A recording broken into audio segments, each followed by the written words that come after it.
बात बताइए, अब बजट का मतलब तो सर्वव्यापी है ना।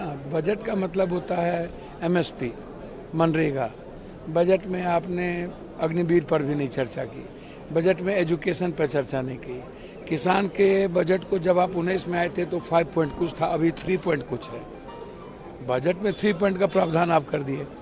मनरेगा में आपने कुछ नहीं किया। आपने ममता, आशा, रुसैया, इन जितनी सारी चीज़ें हैं इस पर आपने बजट में कुछ नहीं किया। रेलवेज़ को एकदम आप ख़त्म ही कर दिया, बजट से बिल्कुल निकाल के ही फेंक दिया।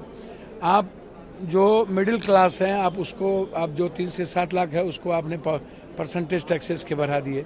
उसके बाद जो इंश्योरेंस है, इंश्योरेंस में भी अब आप समझिए ना, छोटी छोटी उम्मीदें गरीबों की इंश्योरेंस में लगता है, लाइफ इंश्योरेंस में, उसमें भी आप टैक्सेस कर दिए हो।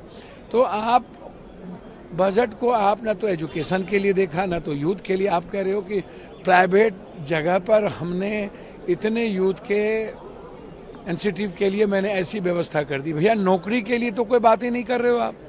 2 करोड़ जो नौकरी की बात करते थे उस पर चर्चा ही नहीं होती है। आप रोजगार पर चर्चा ही नहीं कर, आप बात कर रहे हो बस सिर्फ राजनीति और सियासत कैसे हम झांसे में रखें। तो ये आप हमको बताइएगा ना। अब बिहार की चर्चा करते हैं।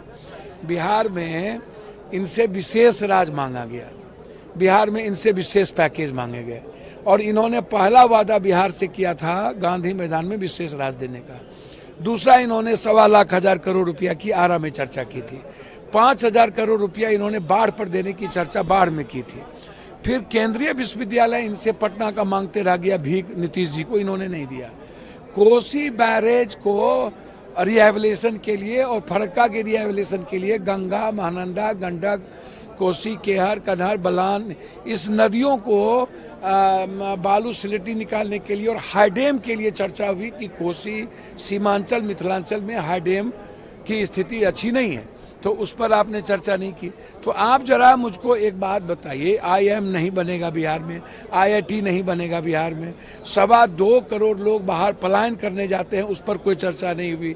आपसे विशेष पैकेज मांगा गया कि चीनी मिल बंद है, जूट मिल बंद है, फैक्ट्री बंद है, डालमिया नगर बंद है, मक्का पर आप हमको विशेष प्रावधान करो। मखान 94% हम दुनिया को देते हैं, उस पर हमको विशेष प्रावधान करो। दूध प्रोडक्शन पर आप हमसे चर्चा करो, फूड प्रोसेसिंग पर चर्चा करो। इस पर कोई बात नहीं। ना तो आपने विशेष राज की, ना विशेष पैकेज किया। आप 2 साल पहले जो बांका में विद्युत परियोजना थी उसको आप फिर कर दिया। आप जो एक पुल देना था 26,000 करोड़ का, वो पहले से लंबित थी। जो दुनिया में बन रहा है उसको आपने जोड़ दिया। जो दुनिया में 1-1 लाख, 1.5 लाख करोड़ का NH बन रहा है, वहाँ आपने 2 NH, एक बक्सर से भागलपुर, एक पटना से पूर्णिया, जो पुरानी लंबित मामले थी अटल जी से पहले कांग्रेस के समय से, उसको आपने जोड़ दिया। ये कौन सा ही मतलब, आपने धोखा नहीं दिया, आपने ठगा नहीं, आपने पीठ में खंजर नहीं भोंका।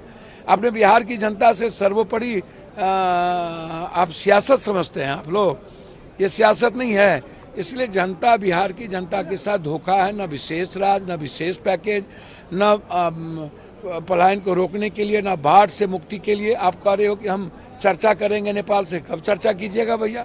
आप हाईडेम की चर्चा नहीं करते हैं तो बाढ़ से मुक्ति कहाँ मिलेगी? तो इसीलिए ये बिल्कुल ठीक है। आप यदि नेताओं की खुश करने की बात आपने की है, जिसको सत्ता में चिपके रहना है, वो तो ठीक है। ये बिहार के लिए बजट नहीं है, ये सपोर्ट लेने वाला नेता, जो पागलपन है बिहार की जनता के प्रति, जिनकी दीवानगी नहीं है और जिन्होंने जिता के भेजा, 30 MP के सपोर्ट के बावजूद भी विशेष पैकेज नहीं मिला, तो इससे बड़ा दुर्भाग्य हो क्या सकता।